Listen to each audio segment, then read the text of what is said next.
Magandang oras mga ka-Golden Boy. Meron tayong bigyan ng reaksyon ngayon. Ito yung napabalitaang interesado din pala si Putin sa Greenland. Kaya nako, nang malaman ito ng NATO, ng Denmark, ay kaagad nakipagpulong sila kay Donald Trump. Ang tigas-tigas kasi ng mga ulo eh.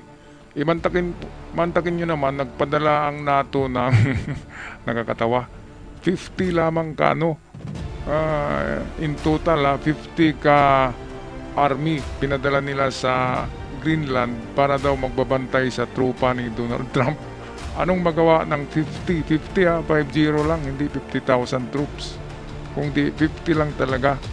Ibig sabihin, ang NATO ay hindi gusto makipaggera kay Trump. Nagpadala lang ang NATO doon ng kukunti para sabihin naman na at least mayroong resistance. Pero ngayon ibang nangyayari, narinig nila na umaligid-aligid na pala si Putin diyan sa Greenland. Kaya kaagad ang Denmark ay nagipagpulong kasama ang NATO kay Donald Trump. Well, hindi natin alam kung anong nangyari sa closed door meeting nila. Basta ito'y tungkol sa seguridad ng Greenland. Ngayon ito na yung sinabi ko na mayroong tatlong opsyon ng Greenland.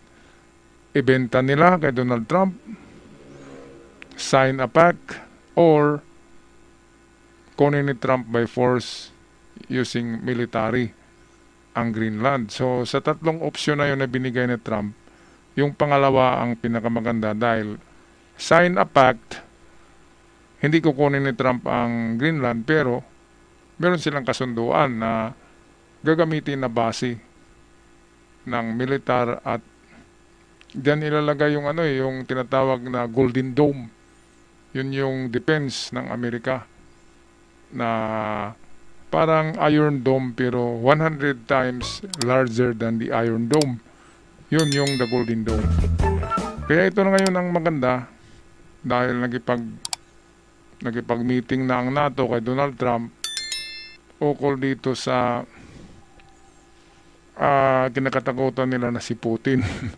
Kasi hindi na Ukraine yung puntirya ngayon ni Putin, Greenland na eh. Kasi nakikita ni Putin na nandun na si Trump, kaya dapat kikilos din si Putin. Ganun kasi yun, kung anong uso talaga. So Greenland ngayon ang uso, hahabol ang China at Russia sa Greenland.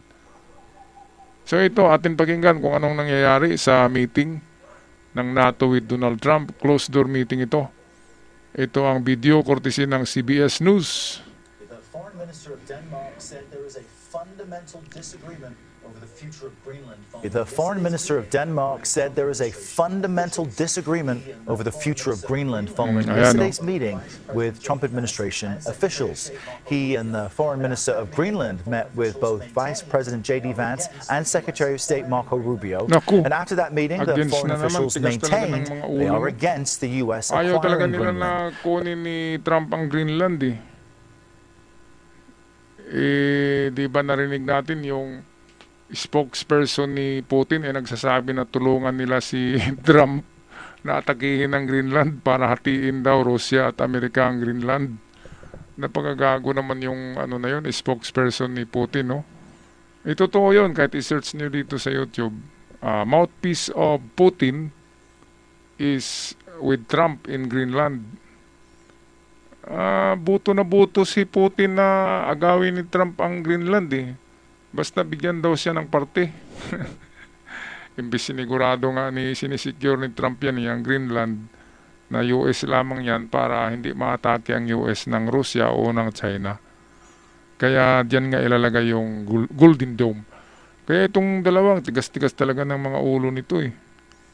Ayaw talaga nila kay Trump. Ngayon kung atake si Putin, tatawag naman sila kay Trump para magpasaklulo. 'Di ba? Walang pwedeng walang pwedeng makipaglaban sa kay Putin kundi Amerika lamang. Yang NATO na yan, wala yan. Pagdating sa kay Putin, takot ang mga yan. So ito, pakinggan natin muli ang ulat ng CBS News. The president's stance on the matter hasn't changed. Of course, we share But the president's stance on the matter hasn't changed. Of course, we share, to some extent, his concerns.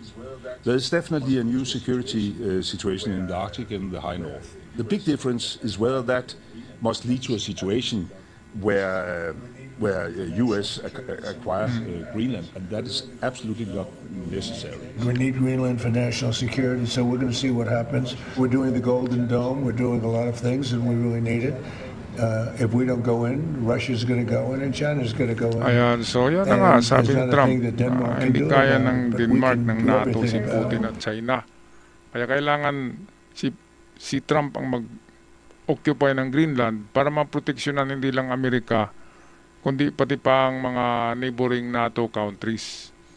Kaya tama naman si Putin, pero mignat si Trump. Pero itong mga Prime Minister ng Denmark, which is inangkin kasi ng Denmark yung Greenland, which is ang Greenland naman ay mas malapit yan sa Amerika kaysa Denmark. Napaka naman, no? Kaya nga gustong kunin ni ang Alaska ay sa Amerika na yan pero ang Denmark, ang Greenland ay pa rin yan, from the Danish government or Denmark. Kaya itong Denmark, mga mga itong selfish sila. Ayaw nilang kahit magrenta diyan si Donald Trump. Kaya nga, yung pangalawang opsyon ay make a deal and sign the pact. At kapag may kasunduan, ay okay na yung kay Trump. Kasi tatlong option lang naman yung binigay ni Trump. It's either bilhin niya o bakit hindi nila ibenta. Name the price, kayang bayaran ng Amerika yan. Katulad sa Alaska, di ba? Ang Alaska binili sa Rusya noon. At ngayon nagsisi ang Rusya kung bakit binenta nila ang Alaska. Kaya ganun din tong Greenland. Ayaw ibenta ng Denmark. Baka magsisi sila kasi merong mga oil reserve underneath the ice ang Greenland. At strategic gateway to Europe yan and Amerika. Kapag inatake ang Europe, diyan dadaan ang mga missiles sa Greenland. Kaya ang Greenland ang dapat lagyan ng mga interceptors. O itong tinatawag ni Trump na the Golden Dome. Okay, balik tayo sa balita. And we have a team of reporters covering this for us this morning. CBS News foreign correspondent Remy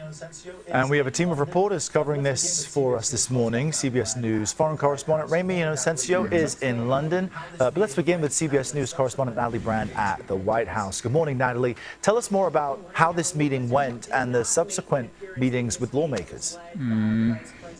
Good morning, Errol. Well, President Trump did not make an appearance in this meeting. It was led by the Vice President and Secretary of State. And those Danish and Greenlandic foreign ministers are also meeting with various lawmakers on Capitol Hill, including the Arctic Caucus. And they say while there are these fundamental differences, it's important that the dialogue will continue. The Danish foreign minister says there was an agreement to establish what's being called a high-level working group to explore the concerns of President Trump regarding national security interests in the region and also respecting the red lines of Denmark, which you have heard have been clearly expressed. Now, the lawmakers speaking to reporters after their meeting acknowledged the need to protect security in the region and say the Danes and Greenlanders are even open to additional assets in Greenland, but say that can be done without owning the island. Take a listen.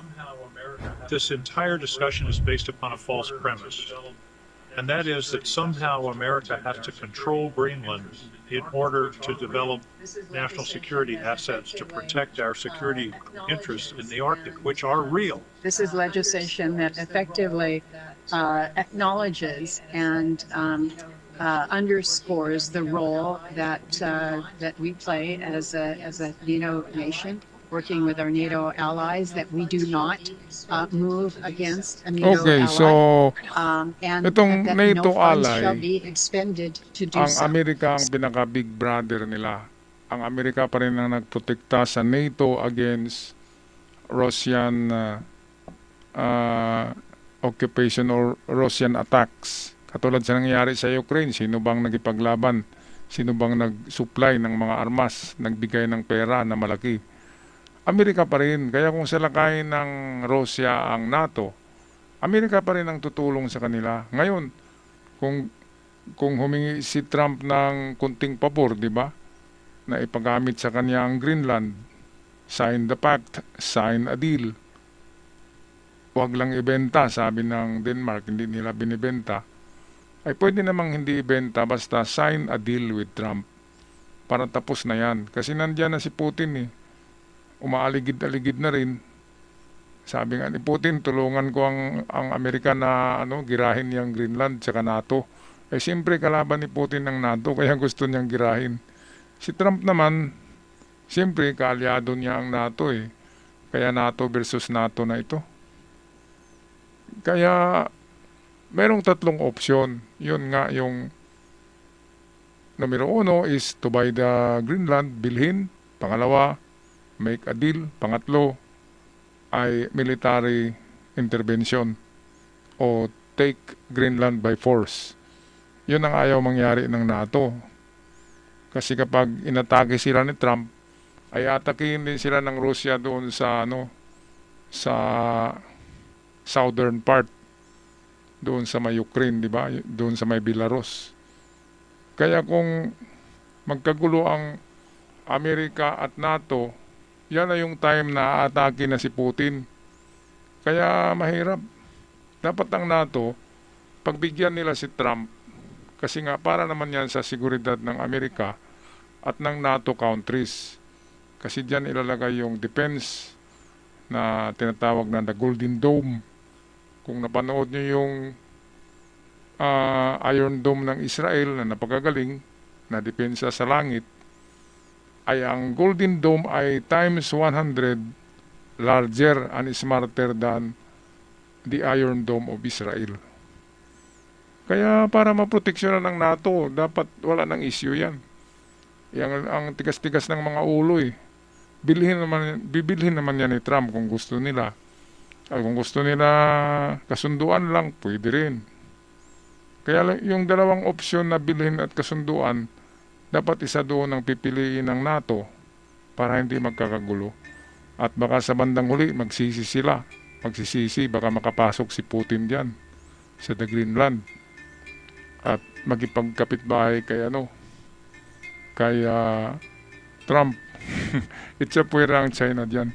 Alright, anong masasabi niyo dito mga ka-Golden Boy sa medyo katigasan ng ulo ng NATO na ayaw talaga nila magipag-deal kay Trump, pero takot sila ngayon na baka makapasok si Putin sa Greenland. So ano bang maganda? Pag-i-comment sa ating comment section. At sa mga bago pa lamang sa channel, huwag kalimutan mag-subscribe. Maraming salamat sa lahat. At sa aking avid followers, thank you so much sa matagal niyo ng suporta. Ako'y nakatingin lamang. Maraming salamat. Love and peace, not war.